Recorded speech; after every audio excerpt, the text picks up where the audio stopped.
Hello.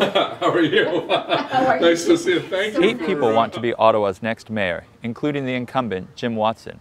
But to his credit, he doesn't assume victory is a given.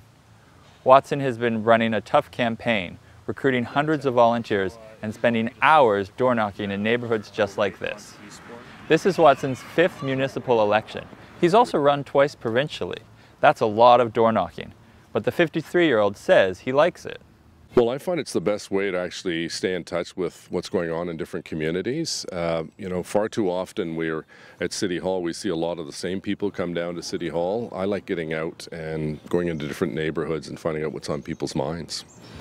A lot of parked cars there at times when we're trying to get to and fro downtown. Yeah.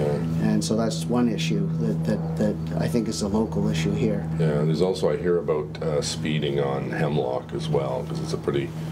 Well, there's lots of kids in the neighborhood, and schools up there. Schools, and certainly that's a factor as well. Ottawans don't head to the polls until October 27th. But Jim Watson seems pretty hard to beat. He's kept his big campaign promises from 2010, capping property tax increases annually at 2.5%, seeing the redevelopment of Lansdowne Park through, and building the $2.1 billion light rail transit plan that will link the east to the west. He also won a huge mandate, even in a field of 20 candidates, including the incumbent Larry O'Brien and high-profile city councillor Clive Doucette.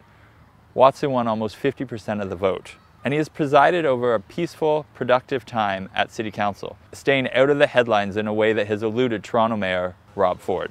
But with many council veterans stepping aside, and some rookies coming into a second term with more bravado, Watson's steady hand and ability to effectively govern council could be more challenged than ever. For the Ottawa Citizen, I'm Matthew Pearson. I'm going to work hard on it. Well, there's 7 people, 8 of us running, so... But no one knows who the other 6 are.